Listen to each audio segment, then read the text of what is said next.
Okay, then we'll Hey, how's take it a going? vote from all members in How are good you? standing to approve the treasurer's report and to have a motion. It goes. Oops, It goes. mute Go. there. A motion to approve the treasurer's report. I approve. You move second. Okay, all those in favor, say aye, Aye. raise your hand, wave. Anybody opposed? Aye. Seeing no opposition, the treasurer's report is accepted. Thank you, Thank Joe. you. Okay. The next item on our agenda is it's bittersweet. Sarah Lucas, who is here amongst us, longstanding Brookland business owner, stalwart of the community, will be closing her doors. If people could mute themselves when they come on, thanks.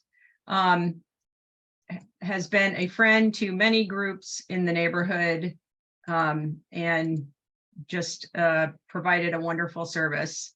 And as the Brookland Neighborhood Civic Association, we would like to recognize Sarah with a resolution. And I'm going to share my screen.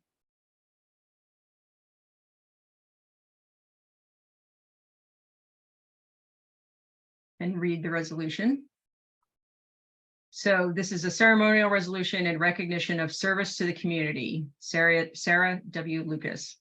After many years in the business of brightening lives with flowers, gifts, and personalized service, Sarah W. Lucas is closing Petals, Ribbons, and Beyond and moving on to new adventures. Whereas Ms. Lucas is a resident of the Brookland neighborhood of Washington, D.C., whereas Ms. Lucas's love of flowers led her to open a flower shop in Brookland called Petals, Ribbons, and Beyond. Whereas at 3906 12th Street Northeast, Petals, Ribbons, and Beyond offered beautiful floral arrangements, unique gifts and cards, and outstanding customer service. Whereas Petals, Ribbons, and Beyond is widely beloved by its customers. And in 2022, Ms. Lucas was recognized with the Woman in Business Champion Award by the DC Chamber of Commerce. Whereas in addition to being a successful businesswoman, Ms. Lucas worked for the betterment of the community by participating in the 12th Street Business Association, the Brookland Neighborhood Civic Association, and other civic organizations. Whereas Ms. Lucas also led a variety of efforts on behalf of the community, including selling tickets to the Greater Brookland Garden Club's annual House and Garden Tour and organizing back-to-school supply drives for local children.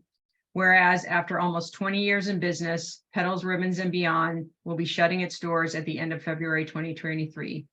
Be it resolved by the Brookland Neighborhood Civic Association that 1, BNCA recognizes Sarah W. Lucas as an outstanding entrepreneur and a true community friend and partner. And 2, BNCA wishes Ms. Lucas all the best as she starts her next chapter in life.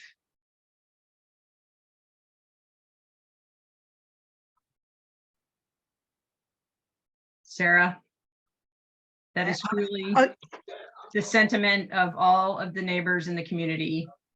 And we want to thank you for everything you've done. Oh, you're welcome. Thank you. It's good to be a good neighbor. As State Farmers say, I'm a good neighbor. And that's what I just always tried to be. I've lived in Brooklyn for almost 50 years. So I just tried to make a difference in the neighborhood. And I thank you, all of you, for all of your support that you've given me over the years.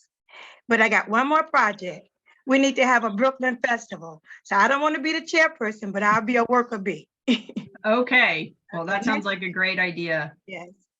And thank you so much. Can you share anything that you'll be, besides the festival, Brookland Festival, what's your next adventure? Oh, that's going to be it, I think. I mean, the Brooklyn Festival, it takes a lot of time. So maybe the spring of 2024. But we need to get started on, I guess, very soon. Okay. Yes. And is Petals, Ribbons, and Beyond, is it officially closed? Or? Yeah, we're officially closed. The doors are closed. The store is emptied out. Yes. I'm not sure exactly what's going to be coming there, but we're completely closed down. Yes. Well, it's a sad day for Brookland, but we wish you all the best. We really do. Yeah, thank all of you for all of your support over the years. Yes, thank you. And there is somebody with their hand raised, Jeanette. Would you? Yeah, Jeanette Mobley. I'm sorry, I just can't let this go by. President Kathy, that was a wonderful resolution, and I just have to say something to Sarah because she's also a neighbor rep within my immediate neighborhood, and I have been participating and supporting Sarah, as many of you, for many, many years, because I'm one of the older residents of Brookland, and she was always very pleasant, accommodating, always had what I need or offered to give me. And I'm gonna miss my hat, Sarah. I know. I'm gonna miss my hats.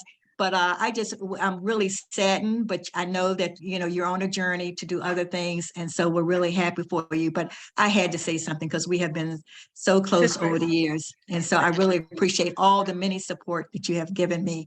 Thank you. You're welcome. Thank you too, Jeanette. Thank you. Thank you, Jeanette. And there are a few comments in the, congratulating you and thanking you. And I know that we all share those sentiments and have enjoyed frequenting your business and having you as a neighbor, which we will continue to do. Okay. Thank you. And we'll send you the resolution, Sarah. Okay. Thank you. Thank you so very much. Thank you. Mhm. Great. Well, thank you. Now moving on to our next item, we have Robert Corletta from the DDOT Urban Forestry Division. And I'm going to turn it over to Steve Farrell, who is going to lead this part of the meeting. Welcome, Robert. Sure, and I guess I'll just, I don't know, Kathy gave most of the introduction there, but we've heard from folks in the neighborhood over the last couple of months, kind of questions about, particularly around the removal of heritage and special trees and concerns around that. So Robert graciously offered to come speak with the BNCA about DDOT's work through the urban forestry program, maintaining the city's tree canopy, to work towards the 40% tree canopy goal, and then talk a little bit about how the city manages both heritage and special trees. So I guess without further ado, I will turn it over to Robert, and we'll go through Robert's presentation, and then there'll be time for question and answer at the end. So Robert, thanks again for joining us. And are you going to share your screen, or do you want me to show your? I'm going to try to. Okay. Let's see how this works. I take it you can hear me. Okay, let's see. What are you guys seeing now? Nothing yet. Oh, okay. How about now? It's coming up. Yep. Okay, so do you see it on full screen, or is it just a little shot? Full screen. Oh, good. Fantastic. Okay, so good evening, everyone. Thank you for the opportunity to speak with you.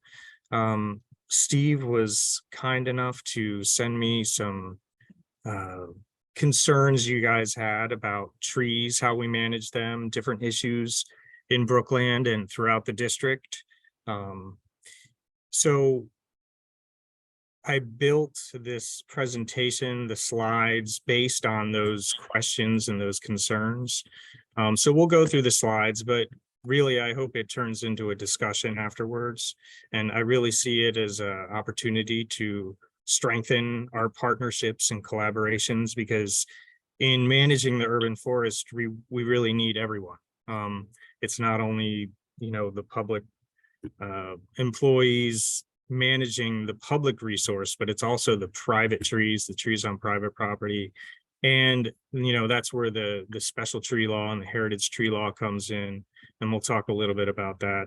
And really, I want to use this also as an opportunity to give you access to a lot of resources, a lot of how we build our workflow and how we do business in the Urban Forestry Division is we try to manage a lot of different data, the trees, and we try to share that information as much as possible with folks.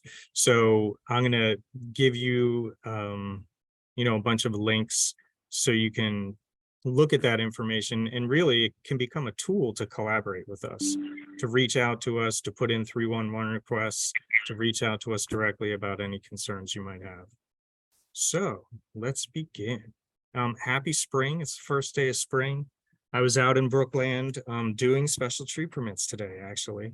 And, Brookland's an incredible neighborhood. I always enjoy spending time there and enjoying the urban forest. So the mission of the Urban Forestry Division, which is a part of DDOT, the Department of Transportation, is to keep the district's tree canopy healthy, safe, and growing. And you may ask yourself, why is, urban forestry in Department of Transportation? Basically, the bulk of what we manage and where we really started our bread and butter, so to speak, is managing the street trees, which are considered an asset of the street right of way. So just like your light poles and your signs and your sidewalks, the trees are an asset. Now, trees are an interesting asset, right? Because they're living, unlike the other assets, and they are really sensitive to the built environment. They provide us with lots of benefits that make our community enjoyable and livable, frankly. And the challenge is, though, managing them in the midst of the urban landscape, right? There's lots of challenges, and we can talk about those as we go through the presentation. But I want you to keep in mind that one of the great things about a tree, and thinking of it as an asset, is it's the only asset that the city owns that appreciates in value as it gets older. Most assets depreciate in value. A tree, if managed properly, becomes larger. It increases in not only the value in and of itself, but also the benefits it's providing. So those benefits, they compound geometrically based on the size of the canopy. So it's really important that we do our best to help those trees get to a mature and just really functional age. So a little bit more about the Urban Forestry Division and how we're made up, our staff, basically. So we have a tree management branch of folks. The Urban Forestry Division, our associate director who works in DDOT, is actually the state forester. Every state in the United States has a state forester, and really the role in that regard is to be an interface with the U.S. Forest Service.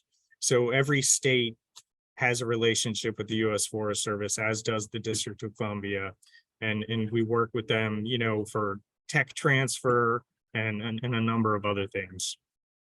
We have a development team in the tree management branch, and that's exactly what it sounds like. It's folks that are working and reviewing development plans. So we have landscape architects, we have folks that go out and actually look at tree preservation plans, and then we also have some enforcement and folks that are experts in the law and adjudicating any violations that might occur of the tree preservation law.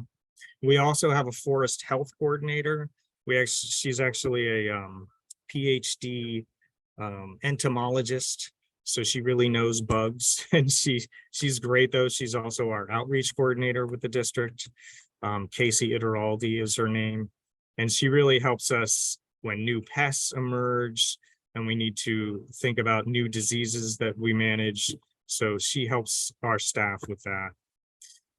Now, the folks you probably interface with are the urban forestry, the team, so to speak. Here's the map of the district, and this one is just divided up. The four colors represent the four teams. Each color is a different team. I actually supervise the blue team here, which is we call it team 3, but it's wards 4 and 5. So I manage a team of arborists. Each arborist has their own zone, their own geography in the district, and everything that is tree related, whether it be a service request, any work orders we create for our contractors, it all goes through that arborist. All the development review, all the special tree permits, they all go to that individual arborist. So that's me in your part of town. And also Jabari Brew interfaces to the south a little bit there, so you might run into him as well. So there's 4 teams, 4 supervisors, and we have about 18 arborists working around the city. So it's a great staff. It's a lot of work though, so we're always trying to grow our staff. And then we have a tree services branch. This is our in-house crew. They do a lot of work like smaller jobs we don't necessarily want to give to our contractor on a routine basis, but more like emergency work, a branch that falls down and a small crew can just come and get that. So that's what the in-house crew is as well. So what do we do exactly? So we directly manage public trees, essentially, the majority of which are street trees. But a few years ago, with the expansion of our tree law, which I'll talk about in a second, in 2016, they also gave us authority over trees on a lot of the DGS properties throughout the district, including public schools, DC park and rec properties, and just various other Department of General Services properties throughout the district. So we're not only managing trees, street trees, but also trees on other district public properties. We review all public space permits. So anytime someone's working in the public space, they need a permit, whether it be a utility company, it's a gas line, a water line, overhead utility lines. They all go through DDOT, and our arborists review every single one of those plans. So that in and of itself is a lot of work. And then we do emergency response. So whenever there's a storm, a tree falls in the road, we have to go out and make sure everything's safe and clear the road, and then see if the street tree needs any maintenance afterwards. Now, indirectly, we administer the tree laws in the district. You could refer to these as our tree ordinances, but really they guide development in regard to trees. And DC's not unique. Jurisdictions, municipalities, they all have their own variation of tree laws, some much more stringent than others. I think the district's is really strong. I think it's a great law. But essentially, to remove a tree in the district over about 14 inches in diameter, the trunk, you need to get a tree permit. And you can remove a tree between 14 inches and 31 plus.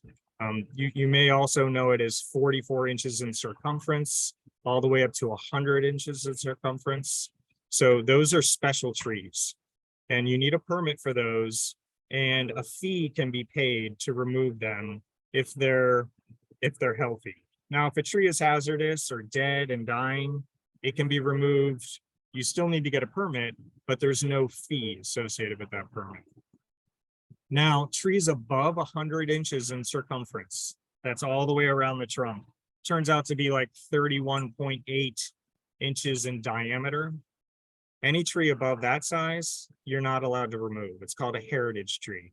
And some of the amendments to the tree law over the years created that category. And now those trees can't be removed. Of course, if it's dead, dying, or hazardous, it can be removed. Also, there are some exempt species. Now, over the years, the law has been strengthened. Fees associated with permitted removals have increased over time. And really, that's to follow, everything else that increases, right? I mean, the value of a tree increases over time. And that's really what the costs associated with the fees are based on, is actually the appraised value of a certain size tree. So that's increased over time. One of the other provisions of the law gave us authority on DGS properties. But most recently, last year, the law was again amended. It's called the Urban Forest Preservation Authority Amendment Act of 2022.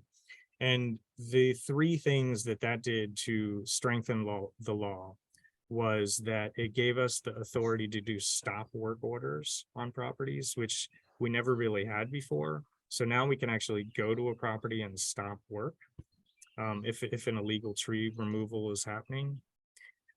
It also expanded the scope of what falls under the provisions of the law.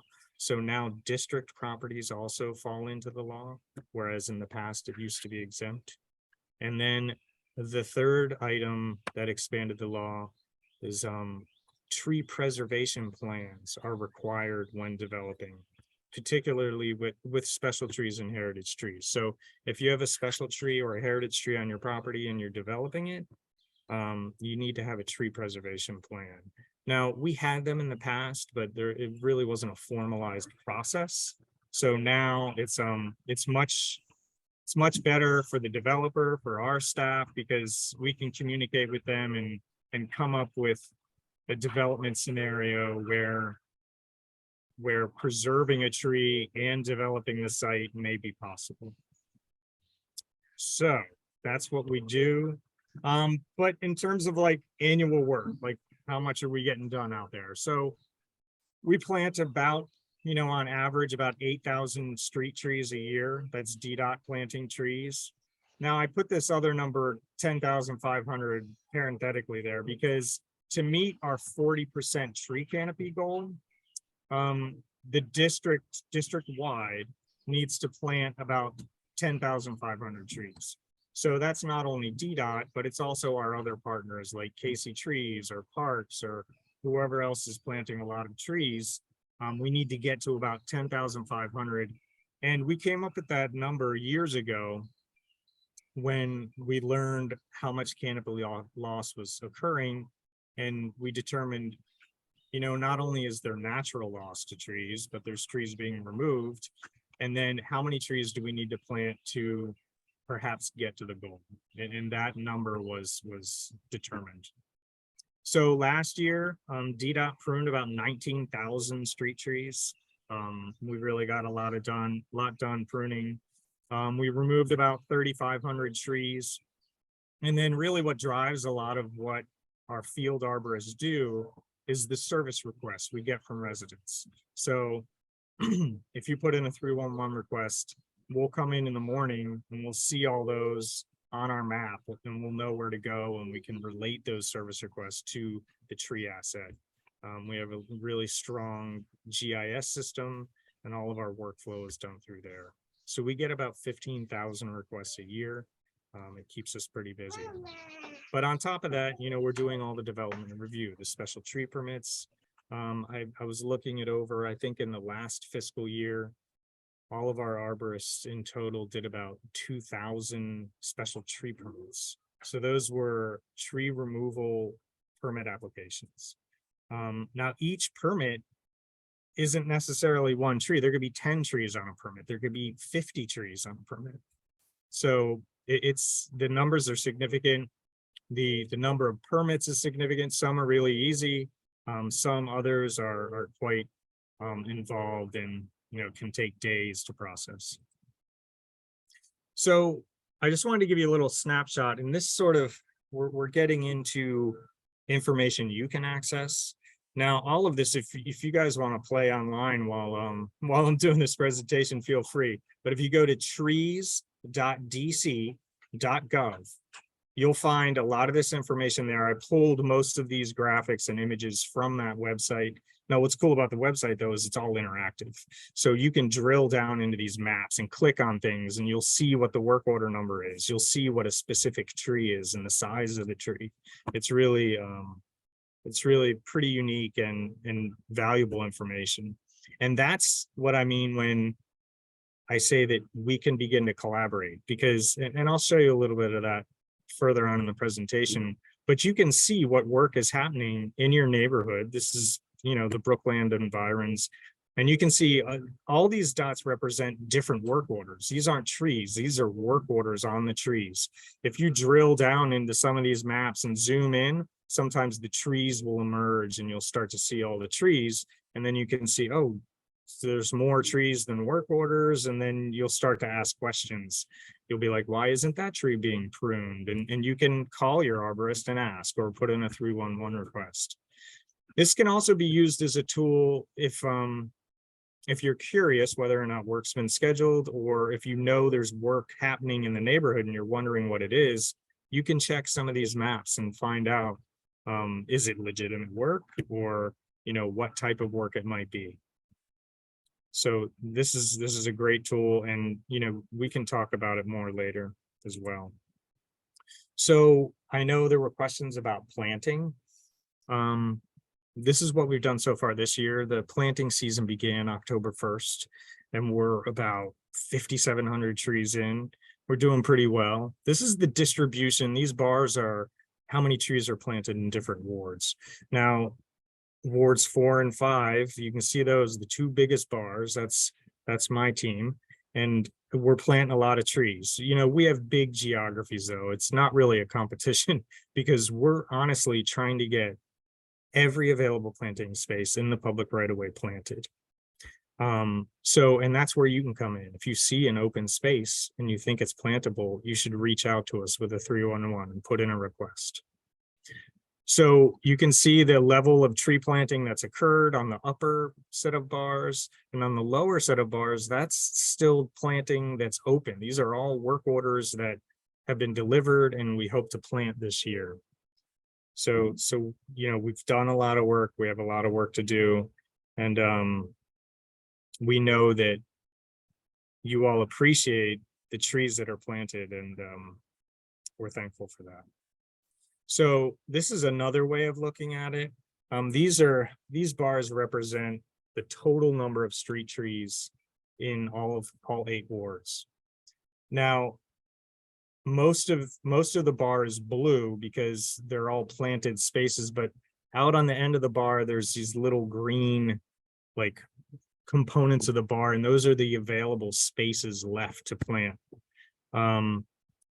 What's incredible about our program, I think, and really it's because of the encouragement we get and the support we get from the residents, is the high stocking level we have of street trees. We're over 97% planted of available spaces. Now, you might see spaces and think they can fit more trees in, but really we're evaluating these spaces very in a very determined way. There's lots of conflicts. There's lots of standards and guidelines that we have to meet for various design elements. And so oftentimes there's a reason we can't plant a space. So just keep that in mind when you see open spaces, but please, I always encourage folks to put in a 311 request for planting, because there very well could be a plantings already scheduled, or it might be a space we're not aware of. And we'll let you know if there's an issue too. We'll say if there's a utility conflict or if it's too close to a stop sign or something like that.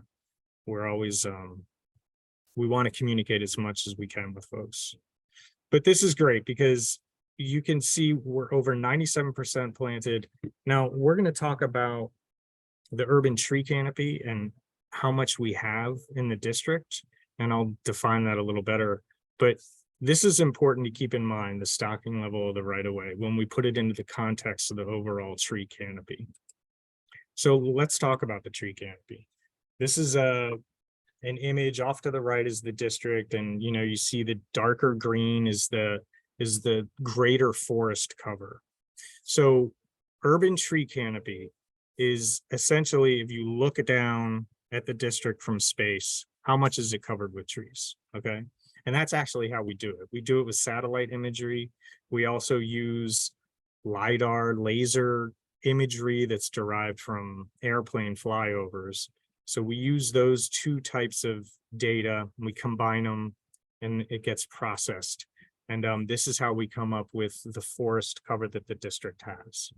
Now, this crazy graph on the left is really just to show how everything's in a constant flux. We've done 4 different tree canopy analyses over the years. And it's really, we're really lucky and fortunate in the district because a lot of jurisdictions are just getting into this work, and they may only have 2, or they may only have 1 set of data to look at. The standard is for municipalities, particularly in our region, is to do an analysis every 5 years, because it's not really practical to do it every year. So we've done an analysis every 5 years since 2006. And we've learned a lot about our canopy. We've learned that, you know, it's hard to increase canopy to meet our goal of 40%. We started at about 37%. When we began the goal was established in 2011. The goal is to be 40%, to have 40% canopy cover by 2032. So in 2006, we had about 36%, and we've been incrementally growing since then. Now, there was a slight dip in our last assessment. But if you look at it over time in that 20-year period, we still have grown. Now, the reason I brought up the right of way in the context of urban tree canopy is that the right of way is the only land use that has consistently increased over those 4 data periods. So other land uses haven't had that consistent growth. So we really need to start thinking about how we can increase canopy on low density residential properties, on commercial properties. It can't all be on public property. We'll never meet the goal. So just keep that in mind. So how do we determine where we're going to plant trees? You know, it's not as simple as getting a service request and planting an empty space in the right of way.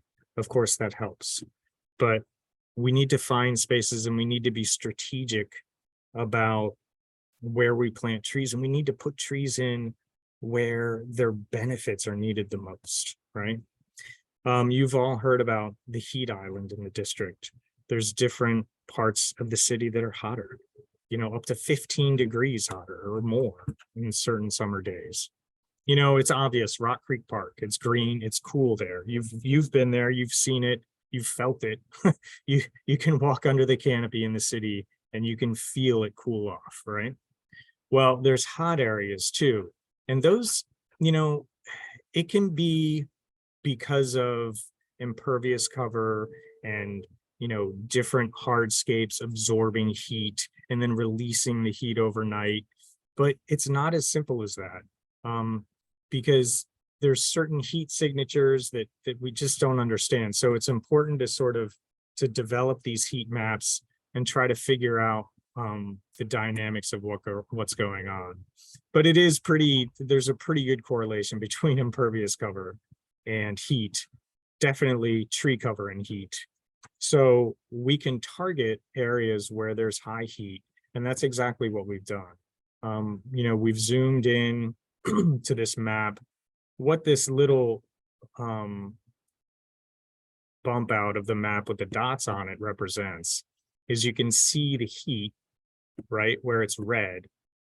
All these circles represent open planting spaces. And then the green circle over the blue circle represents where we're planting open spaces. And we often look for areas where there's more heat to focus our energy.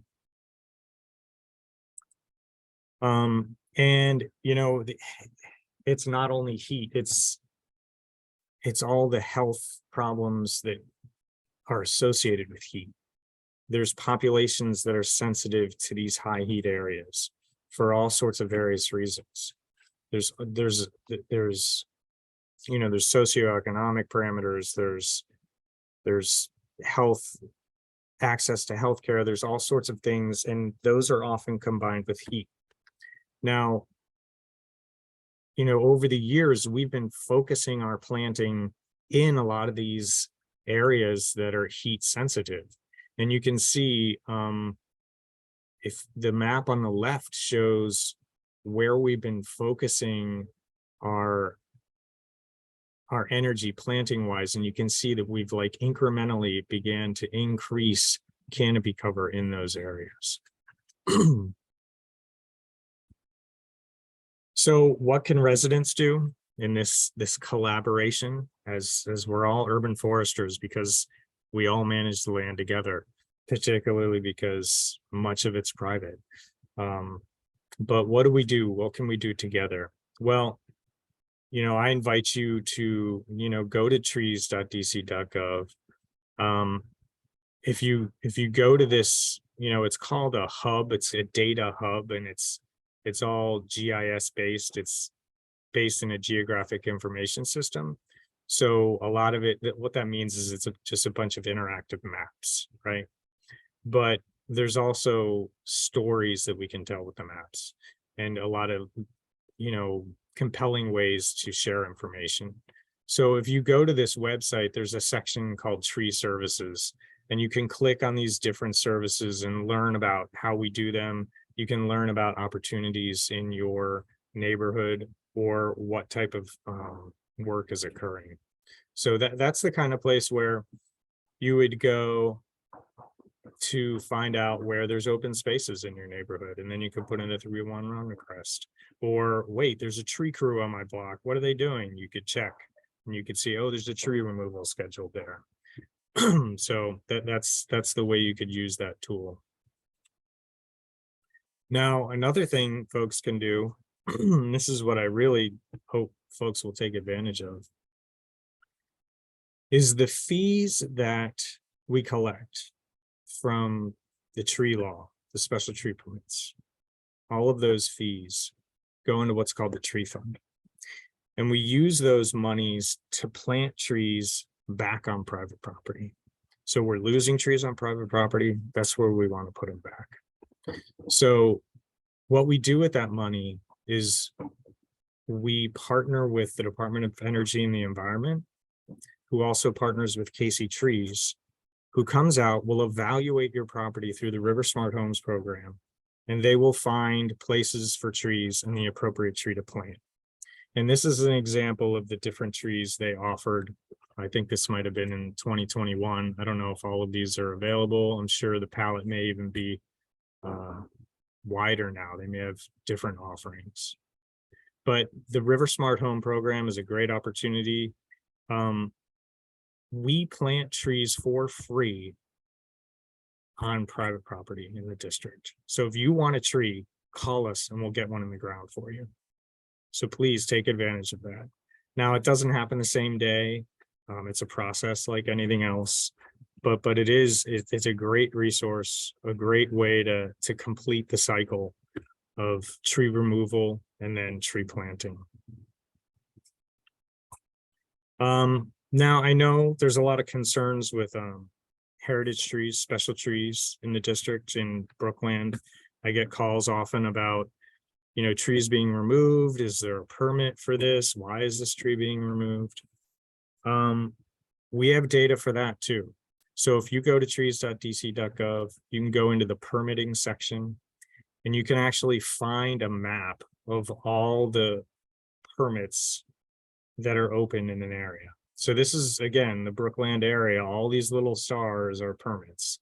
And, you know, if it was a live map, you can click on a star and you can see the address and you can see what the permit's for. And you can call us if you have a question, or you can put in a 311 request. If you think there's an illegal tree removal happening, I encourage you to call 671-5133. I can give you that number again, but that's basically our office line. Because a 311 request, you could put in a 311 request because, you know, sometimes that's the quickest method. Because there'll be times when our arborists are out in the field, someone will put in a service request and we're at the house within like a half an hour. And people are always amazed about how that happens, but it can happen, and we like to get things done. So if something's brought to our attention through 311, we'll get to it as well, but it might, you know, we might not see it until the next day. Even though we are working with live data in the field, it doesn't mean someone's always out there in the field. So this is the way to find out what tree permits are happening in your neighborhood. And again, really just keep in touch, use our resources, send me an email and ask me some questions. So does anyone have any questions?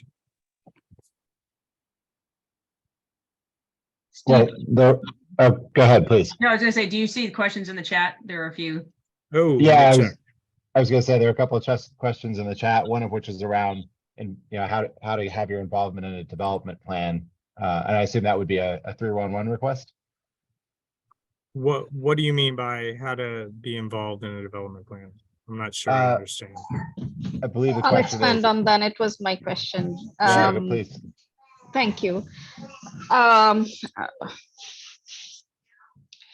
So the question is, how you said when a development is happening, if you guys will get involved, if you were contacted, you would get involved to see so that whatever the development plan is, they can take into account the existing trees instead of cutting them down. How does that process get started? How can a neighbor call something in and get your involvement officially within that whatever development is going on in any property? Right. Thank you. So the way we get involved in urban forestry, so I spoke a little bit about it earlier. We review all public space permits. So whenever, like, say someone's building an addition on their house, this happens a lot in Brookland, right? A lot in our neighborhoods. Someone's, even demoing a small house and building a larger house, right?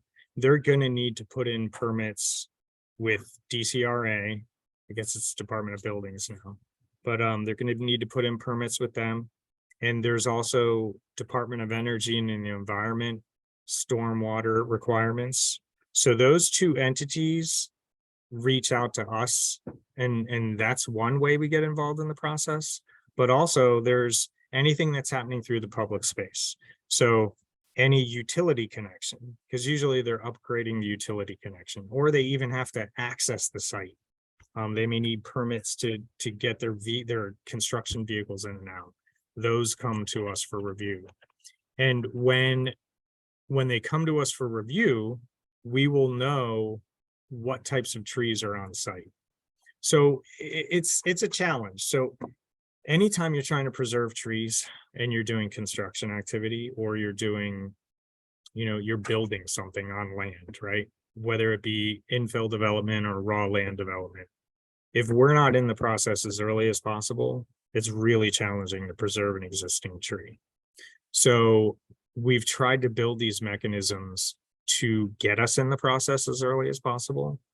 Through the public space permitting process, we often find trees. We're like, whoa, wait a minute, you guys have special trees on this property. What's going on there? But also DOEE is a great partner.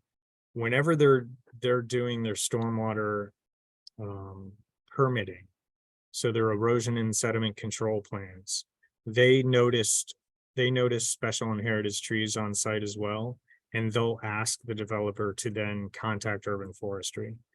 And then now with the strengthened Urban Forest Preservation Act, we can now require that they do a tree preservation plan and come into the whole special tree management process, permitting process. So that's how it's working. It's not perfect. We appreciate if folks reach out to us if they're concerned. But, when people are developing a site, they're supposed to have permit information like on a placard in the front window or on site to show what permits are active for the site. So you can use those as a reference. Sometimes they'll even put tree preservation stuff right in there as well for their approved tree preservation plan. So, but it's a challenge every day. I mean, we're reviewing development permits, and it's something we're refining and we're challenged with, and we try to improve every day. Not only like our execution of what we're doing, but how we're reviewing plans with the developers and the engineers and then the actual construction folks in the field and the inspectors. It's pretty complicated, but that's not an excuse. We want to get better. So please inform us if you think something's going on. There was another question about how to get a better tree canopy up along 12th Street in Brookland, and I imagine that also comes down to through on-one requests or contacting your office to explore it, so you can explore areas where that might be possible. Yeah, definitely. I mean, there's a lot of mature trees being removed on 12th. I mean, I'm involved with that. You guys might be aware of it. It's up near the old Providence Hospital site. But there's also a lot of smaller tree challenges down in the commercial part of 12th Street, through the heart of Brookland. And it's, I'm not going to lie, it's hard to be a tree out on the street. They get beat up There's utilities all the time. There's lots of challenges and constraints and activity below and above ground. So there's things going on underground that we don't even know about, but also there's just a lot of development and change happening. Gas lines, sewer lines, water lines, sidewalks, everything that happens in the public space is affecting the tree roots. It's also affecting the available rooting volume for a tree. So those are limitations we have to deal with. And when you lose a large tree, it takes time to develop that canopy again. So that's why we're so aggressive in planting open spaces. But, you know, there's going to be sometimes, you know, urban forestry is not a game of instant gratification. Unfortunately, it takes time. So we like to jump the gun as much as possible. And, you know, if you look at our canopy of street trees, like our inventory, it's heavy-ended at the small tree size. And that's good because we're building for the future, right? So if you look at the curve of the size classes of our population, much of the population's small, very few trees are those huge trees. But we have to constantly put trees in this small end so they just get bigger over time. So yeah, it's a good question. 12th Street is a challenge. It's actually something I really want to focus on. I want to get all the trees updated and get any trees out of there that need to come out. You know, there's some small ones in the commercial area that are pretty beat up and we just need to get new trees in there. So yeah, thanks for that question. I think there are a couple of more questions in the chat, but I know we have a few other topics to cover. So Robert, if you don't mind, we'll send those over to you. Absolutely. And if you're able to respond to them. I just want to close by saying thank you very much. This was a wonderful presentation, really gave a great insight into what DDOT does in the urban forestry space. And I think most importantly, all the tools that residents have to access information and resources. So we really appreciate you coming to speak with us this evening. And thanks very much for your time putting it together and for speaking with us. Oh, it's been a pleasure, and really I appreciate your advocacy in Brookland and your passion for trees, because really that makes it worthwhile for us. So thank you very much, and keep working with us. It's a partnership. Thank you. Well, we look forward to it. Thanks again. Really appreciate it. Have a good night, guys. Bye. You too. Take care. Thanks, Robert, and thanks, Steve. I would be remiss if I didn't put in a plug for the Brookland Green. We do not want to see those trees removed. So okay, thank you so much. And we have copied down all the links and we'll share that. So our last agenda item is announcements, and Magdalena Acevedo from the U.S. Attorney's Office for the District of Columbia is here, I believe. Magdalena, are you still here? I am. Okay, she's going to give us a little update, and then after that, Oliver from the council member Parker's office. So Magdalena. Thank you, everyone. That was actually a very interesting presentation for myself, because I'm always so curious about the tree coverage. But I did want to make myself available for any questions from the U.S. Attorney's Office. The one update, actually, I have two updates that are, one, we had. Sorry, Magdalena, 1 second. Robert, can you stop sharing your screen? Robert's still there. Go ahead, Magdalena. Go ahead. So we had a verdict come down yesterday in the last of the Oath Keepers cases, and they were all found guilty. So that's 3 trials for the Oath Keepers, which are the people who had actual plans to overthrow the government, and all 3 trials ended in resulted in guilty verdicts from DC juries. The other thing that I wanted to update everyone about is the Karan Blake case. So I think last time I was before you, the person who had shot and killed Karan Blake had been arrested and had been charged with second-degree murder. He was initially held by the judge per our request, in jail, but the judge has since released him to home confinement. So he is required to be home 24 hours a day. He has a status hearing coming up in the case on June 9th, 2023.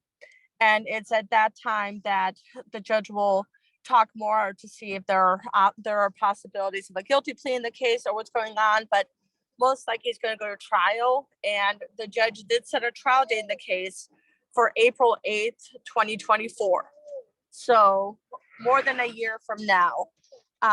That's not unusual in homicide cases, given that we are still trying to catch up from all the times that we could not have trials during the COVID pandemic. So those are my quick updates. I wanted to see if anybody had any questions for me. Thank you, Magdalena. Does anybody have any questions? On the Karan Blake case, is that, sorry if you said this, but is it common to release a person who's charged with second-degree murder like that to home confinement? It didn't used to be, but the judges that are on the bench currently on the homicide calendars, so in charge of the homicide cases, are increasingly releasing people, not just to home confinement, but sometimes to just their own personal recognizance. It's not something that that the U.S. Attorney's Office favors, and I can't think of a single case that we've had during my time in the office that we did not ask for somebody charged with a homicide to be held pending trial. And that same judge is the one that'll be hearing if it does go to trial, will be hearing the case? Yes. The same judge will be hearing the case, although it's going to be a jury of DC citizens who will be making the ultimate determination on guilt or innocence. Mm-hmm. Okay. Well, thank you very much, Magdalena. Anybody else have any questions? Appreciate the update, and congratulations on the guilty verdicts in the Oath Keepers case. I'm sure that was slowly but surely. Yeah, we're getting through yeah. those cases.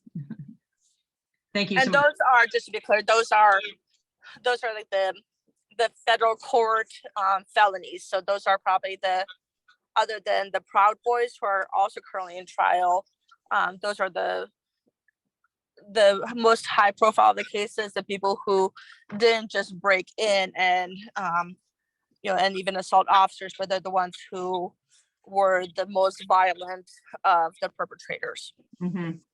Wow. Okay. Thank you. That. Okay.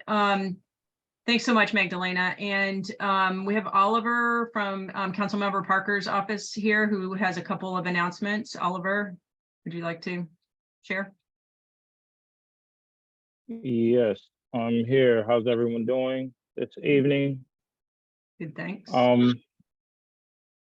Just wanted to get into our highlight for this week is our Ward 5 bus task force, the DC auditors report on the Vision Zero, also our senior advisory, and we'll also get into some more things that fit in Brooklyn. So as far as our Ward 5 bus network task force, if you guys or anyone is a resident who's rides the Metro bus, you can consider joining the council members Ward 5 bus network task force as we prepare feedback and input for WMATA's better bus network redesign. I can also drop that link for everyone. I'm gonna do that now.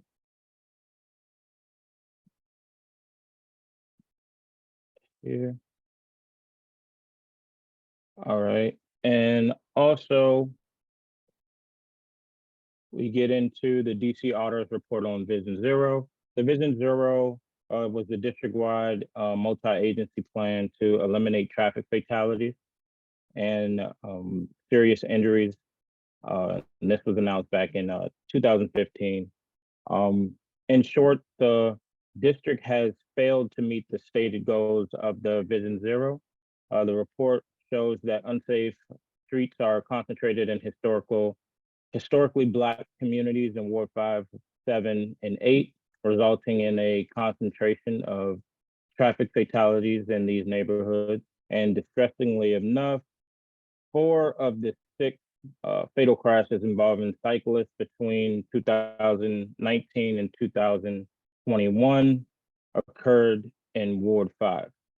So last week, we also seen a tragic fatal crash on Rock Creek Parkway that highlights the need for more aggressive traffic and safety enforcement to ensure that drivers face meaningful consequences when they engage in reckless driving. So Councilmember Parker is committed to work with the council colleagues to craft legislation to overhaul our broken system and enforce traffic laws. We also have our Ward 5 Senior Advisory Committee. We chose our Senior Advisory Committee, which was, I think, 15 members that he personally selected. The Senior Advisory Committee would advise the council member on quality of life issues facing our seniors and relevant legislation. Our first meeting will be on April 4th. So more to come on that. We'll also be releasing that information. More announcements was our public safety plan. There was a shooting that occurred at Turkey Thicket on Friday, which was last week, and a reminder of an unacceptable rise in gun violence across our community. The council member had already communicated his plan to hold more public safety meetings. Today, he was at Turkey Thicket as well with the Petite Scholars. In response to the shooting, he met with parents and discussed working and what's happening in our community to keep it safe. He also will be preparing his comprehensive safety plan, and we'll be sharing that coming soon, later on this week. So we'll make sure everyone has their newsletter open for that. I'll drop that link too as well. Also, there's extended hours at DPRX Center. There's also the new summer camp registration. Beginning March 27th, the 8 high demand recreation centers will have extended hours on Monday through Friday from 6 a.m. to 9 p.m. and on Saturday from 9 a.m. to 5 p.m. That would include in our ward, Edgewood and Turkey Thicket. Also, there's a couple of things that we have that I've been working on. That is noise part. We're still going to be making sure that I keep tabs with DGS as far as that goes. The last time we had spoke, it was the contractors were going to be submitting their initial preliminary schedule. Also, we have a DGS meeting this week with our office and theirs.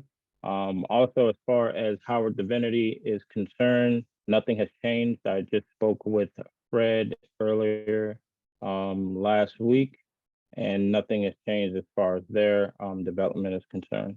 As far as everything else, if you guys would like to contact me, feel free to email me or call the office, and I will drop all the links here right now.